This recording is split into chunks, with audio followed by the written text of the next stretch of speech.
Oi pessoal, sejam muito bem-vindos a mais um vídeo do canal e hoje eu vou trazer mais um caso criminal. Então se você gosta desse tipo de conteúdo e desse tipo de informação, já se inscreve para ficar por dentro sempre que sair vídeo novo e também não esquece de deixar o like no final do vídeo se você gostar do conteúdo.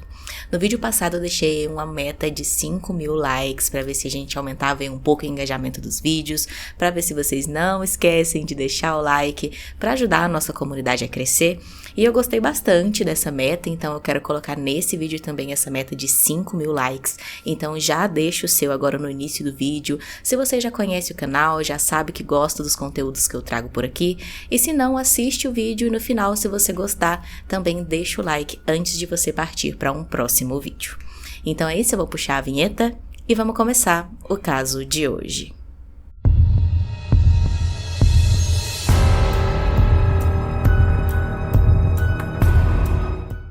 Uma cidade pequena e tranquila. Os moradores se conheciam e não existia ocorrência de assassinato por lá havia 25 anos. Cartersville, Indiana, nos Estados Unidos, iria presenciar um crime que chocou todos os habitantes daquele pequeno lugar. Uma menina de 10 anos encontrada com as mãos amarradas, sem vida, em um lago em um dia de inverno. Kate nasceu em 13 de agosto de 1994. Estava na 4ª série e muito feliz porque no dia seguinte aos fatos, ela iria participar de uma festa de pijamas que a escola estava organizando. A Kate foi descrita como uma garota feliz e sempre sorridente, porém tudo mudaria naquele angustiante dia. Em 25 de janeiro de 2005, uma terça-feira, a Kate voltou da escola para casa como de costume. Sua mãe, Angela, estava em casa começando a preparar o jantar, enquanto seu pai, John, ainda estava no trabalho. Ele trabalhava em uma fábrica local, uma rotina totalmente normal para uma família daquela época. A Kate morava com sua mãe Angela, seu pai John e uma irmã mais velha. Por volta das 3 horas da tarde, a Angela pediu para sua filha Kate ir até um mercado que ficava ali perto da casa da família para comprar papel higiênico. A Kate já tinha feito esse percurso antes, o mercado era bem perto da casa dela, como eu disse, era uma cidade pequena de apenas cerca de 1.500 habitantes, onde todos se conheciam e todos pensavam que não tinha problema em uma menina de 10 anos fazer esse tipo de coisa sozinha na rua ali no meio da tarde. O mercado era bem próximo mesmo, era cerca de 20 minutos para ela ir e voltar para casa, então ela já tinha ido outras vezes, já conhecia as pessoas que trabalhavam ali no supermercado e a mãe dela não via problemas nisso. A Kate então aceitou o pedido da mãe, saiu de casa com o dinheiro e foi até o supermercado. Ela de fato chegou lá, como mostram as investigações que aconteceram depois, fez as compras que a mãe queria, o balconista inclusive ajudou ela ali a contar o dinheiro para pagar o papel higiênico. Depois disso ela saiu do supermercado para voltar para casa, mas infelizmente ela não chegou. Os minutos foram se passando e a Kate não retornava para casa. A mãe dela percebeu o atraso, mas inicialmente ela não ficou muito preocupada porque era comum que a Kate encontrasse alguns amiguinhos dela ali no meio do caminho, outras crianças que também ficavam livres brincando na rua. Então ela começava a brincar ou conversar com esses amigos e acabava mesmo demorando um pouco para voltar para casa. Por isso a mãe ficou inicialmente tranquila. Porém, quando mais um tempo se passou e o John, pai da Kate, retornou para casa sem que ela tivesse chegado ainda, os pais finalmente começaram a ficar preocupados. Eles saíram de casa, então refizeram o trajeto que a Kate deveria fazer, foram até o supermercado, ficaram sabendo que sim, ela esteve lá, mas não encontraram ela em nenhum ponto na volta para casa. Eles também perguntaram a outros familiares e outros amiguinhos da Kate se alguém sabia onde ela estava, se ela estava na casa de algum deles, mas infelizmente, para aumentar ainda mais o desespero ali dos pais dela, ela não foi encontrada em nenhum desses lugares. Como o tempo se passou então e os pais não encontraram nenhum sinal da menina, finalmente eles foram até a polícia e registraram o desaparecimento da filha.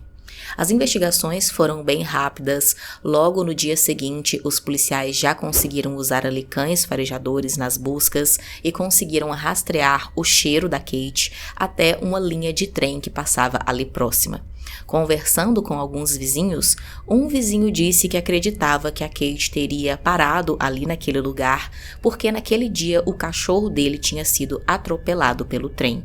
Ele então levantou ali a hipótese que a Kate poderia estar voltando para casa, viu o animal ali atropelado na linha do trem, pensou em ir até a casa do vizinho para avisar a ele, o que tinha acontecido com o cachorro, mas antes de ela chegar na casa dele, algo ou alguém parou ela e fez com que ela desaparecesse misteriosamente.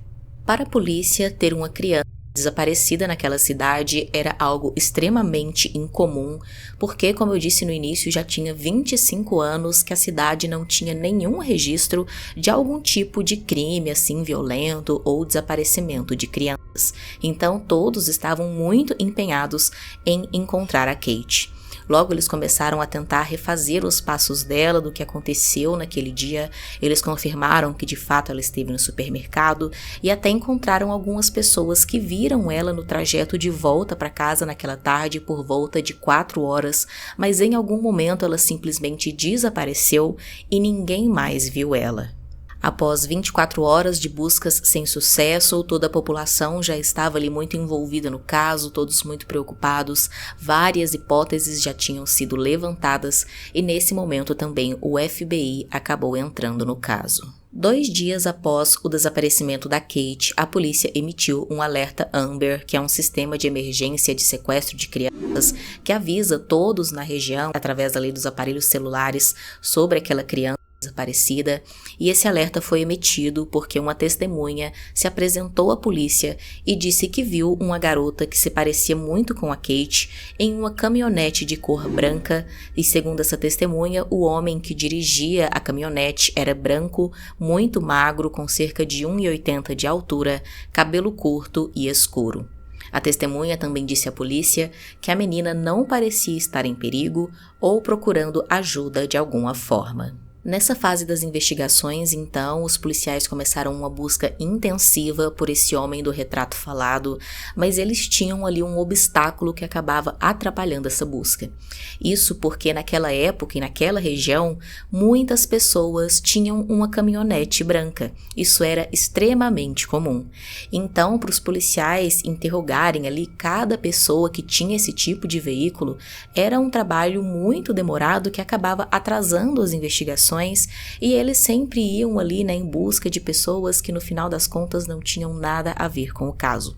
Então isso acabou desgastando bastante e também ali atrasando um pouco as investigações. Apesar de esse caso estar se desenrolando de uma maneira que as pessoas não esperavam, todos esperavam encontrar logo a Kate com vida e que tudo aquilo fosse apenas um mal-entendido, as coisas estavam demorando para se resolver, mas mesmo assim todos mantinham a esperança de encontrar a Kate com vida, porque desde que eles começaram a usar esse alerta Amber ali em Indiana, ele tinha sido usado pouco mais de 20 vezes e em todas essas vezes, no fim, a criança tinha sido encontrada viva e bem e tinha apenas se perdido, nada demais tinha acontecido, então todos ainda mantinham essa esperança em seus corações. Porém, infelizmente, não foi o que aconteceu nesse caso.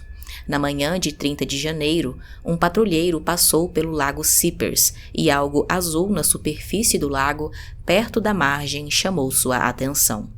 Parando e se aproximando, o patrulheiro percebeu que se tratava do corpo de uma criança.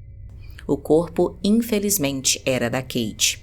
A esperança de encontrar a garota viva acabou. Agora, o caso de desaparecimento se transformou em uma investigação de assassinato. O corpo da menina não apresentava ferimentos visíveis, portanto, a causa da morte era desconhecida até a realização da autópsia, que acabou confirmando que ela morreu por afogamento. A Kate também foi encontrada com as mãos amarradas. A família da menina ficou destruída, é claro, com a notícia da morte da filha e pela forma como ela foi encontrada. Porém, algo inesperado aconteceu. Cerca de 3 dias depois do corpo da pequena Kate ter sido encontrado, um morador local de 20 anos chamado Charles Hickman ligou para a delegacia e confessou que ele e um amigo tinham sequestrado a Kate. Ele disse que ela testemunhou uma transação ilegal de drogas a caminho de casa naquele dia e, como ela tinha visto demais, eles queriam tentar assustá-la para que ela não falasse ou contasse a ninguém sobre isso. Ele disse que ele e o amigo de 22 anos, Timothy O'Sullivan, levaram Kate para sua casa e depois para o riacho. De acordo com Charles, eles amarraram suas mãos e a Kate caiu no riacho e se afogou. Parecia então que o caso tinha sido finalmente solucionado, os policiais tinham um crime e tinham uma pessoa também confessando o crime. Porém, na verdade, outra reviravolta aconteceu. Depois que todos os resultados dos exames saíram, os que foram feitos ali no corpo da Kate, a autópsia revelou que, na verdade, a menina tinha sido abusada sexualmente. Isso porque, mesmo que tenha demorado 5 dias para encontrarem o corpo dela, a temperatura extremamente fria da água ali do lago tinha congelado esse sêmen ali dentro dela, então eles conseguiram encontrar esse material, colher ele e retirar ali, amostras de DNA. E então essa amostra desse DNA foi ali comparada com a do Charles e também com a do amigo dele, o Timothy, e não deu positivo para nenhuma das duas, indicando que nenhum dos dois tinha sido a pessoa responsável pelo abuso contra a Kate. Além disso, o próprio Timothy, que foi apontado ali como cúmplice em tudo isso pelo Charles, foi ouvido e ele negou todas as acusações, se mostrou bastante surpreso e disse que não sabia porque o Charles estava dizendo aquilo. Ele ainda disse que naquele dia eles estavam de fato juntos, tinham usado ali muitas drogas e tinham outros amigos, outras pessoas que poderiam confirmar isso, e a teoria dele era que o Charles tinha usado tantas substâncias ali e tinha ficado tão fora de si que ele mesmo começou a fantasiar e a mentir para si mesmo, inventando essa história de que ele e o amigo tinham cometido aquele crime, talvez por ter ficado muito impressionado com a notícia quando viu ali em todas as mídias. Mesmo assim, o Charles ainda permaneceu preso por 3 meses enquanto as investigações aconteciam, e depois desses 3 meses ele foi liberado e completamente inocentado ali de qualquer tipo de acusação. Depois disso, ele mesmo também voltou atrás dizendo que era inocente e não sabia por que tinha falado que tinha sido ele que tinha cometido o crime, mas mesmo assim, mesmo que não tenham encontrado nenhuma evidência contra ele, muitas pessoas continuaram desconfiando de que ele tinha sim algum envolvimento, ou que ele tinha visto alguma coisa, ou que saberia de algo que poderia levar ao verdadeiro assassino. Mas a polícia confirmou que nada disso era real e que realmente o Charles não sabia de nada. Depois de 3 meses, então, buscando por qualquer pista que levasse ao verdadeiro assassino, a polícia finalmente encontrou na cena do crime uma bituca de cigarro que tinha um DNA compatível com o DNA que foi encontrado ali no sêmen no corpo da Kate. Os policiais ficaram ali muito animados com essa descoberta porque o cigarro era de uma marca específica, uma marca chamada Roger, e só tinham 4 lojas ali na região que vendiam essa marca de cigarros. Os policiais então entraram em contato com essas 4 lojas, falaram com os funcionários e disseram que qualquer pessoa que fosse até ali querendo comprar aquela marca de cigarro em específico, era para esses funcionários avisarem a polícia. Uma semana depois então da polícia ter essa conversa com os funcionários dessas lojas, eles finalmente receberam a ligação tão esperada. O balconista de uma loja disse que um homem apareceu recentemente para comprar cigarros da marca Roger e o mais alarmante era que ele estava em uma caminhonete branca. O atendente anotou a placa e assim a polícia localizou o dono, que se chamava Anthony Stockman, de 40 anos. Chegando na casa do Anthony, os detetives notaram várias pontas de cigarro e o Anthony ficou surpreso com a chegada da polícia e negou qualquer envolvimento no caso. Mesmo negando, a polícia o obrigou a coletar uma amostra de DNA que acabou correspondendo ao DNA do sêmen encontrado no corpo da Kate. O Anthony era pai de 2 meninos e não era da mesma cidade da Kate, mas estava lá no dia em que ela desapareceu para visitar sua mãe, que morava na cidade. Ele também dirigia uma caminhonete branca que se parecia exatamente com aquela que a testemunha acreditava ter visto a Kate dentro naquele dia. Amostras de DNA encontradas na corda que amarravam a Kate também pertenciam a Anthony, e amostras retiradas do carpete da casa da mãe dele também confirmaram que a Kate esteve lá. Finalmente, os detetives conseguiram então fazer uma reconstituição do crime mais detalhada. Para eles, naquele dia, o Anthony estava em sua caminhonete branca passando pelo mesmo trajeto que a Kate, porque ele estava transportando alguns itens da casa da mãe dele a pedido dela, e então ele viu a Kate que estava voltando para casa depois de ir ao supermercado. Naquele momento, então, com uma reação doentia, ele sentiu algum tipo de atração pela menina, se aproximou e conseguiu convencer ela a entrar no carro dele. Não dá para saber o que ele disse para ela, se ele ofereceu alguma coisa, algum brinquedo, algum doce, ou até mesmo uma carona para ir de novo para casa. Fato é que a Kate acabou entrando no carro e ele então levou ela até a casa da mãe dele, já que no momento a casa estava vazia, apenas ele estava lá. Chegando lá então, em um dos quartos, ele cometeu o abuso contra a menina. Depois disso, amarrou as mãos dela, colocou ela no carro novamente e levou ela até aquele riacho. A Kate, depois do abuso, provavelmente entrou em estado de choque e por isso a testemunha que testemunhou ali em juízo, que tinha visto a Kate dentro do carro, disse que ela não estava esboçando uma reação de quem estava em perigo ou precisava de ajuda de alguma maneira. Depois disso, então, o Anthony levou a Kate até o riacho, jogou ela lá dentro com as mãos amarradas e ela, é claro, muito pequena, não conseguiu nadar e acabou falecendo. Enquanto isso, ele ficou ali do lado de fora, terminando o seu cigarro, enquanto assistia a menina morrer afogada. Em troca de um acordo com o promotor, o Anthony se declarou culpado. Em resposta, o promotor não pediu a pena de morte e, como resultado, ele foi condenado à prisão perpétua. Mas seu castigo estava longe do fim. O Anthony foi enviado para a prisão para cumprir sua pena, mas o que ele não tinha ideia era que Jared Harris, de 22 anos, primo da Kate, estava cumprindo pena na mesma prisão por roubo. No dia 22 de setembro de 2006, o Jared entrou na cena do Anthony e colocou um apontador em sua garganta e disse para ele obedecer. Cerca de 1 hora depois, o Jared deixou a cela de Anthony, deixando uma enorme tatuagem em sua testa escrito Kate's Revenge, a vingança de Kate.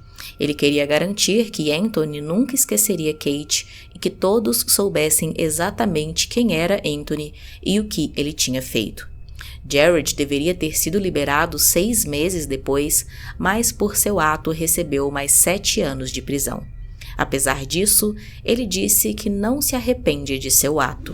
Quanto a Anthony, ele foi transferido para confinamento solitário depois disso, então ele come sozinho, descansa sozinho e sempre que possível está sozinho. A Kate tinha planos para a manhã seguinte ao que tudo aconteceu, estava contente porque iria participar da festa de pijama de sua escola e seus sonhos foram interrompidos de forma brutal e imperdoável. Em nenhum momento o assassino pensou em seus próprios filhos menores de idade, na atrocidade que ele estava cometendo com aquela menina e muito menos nos familiares da Kate.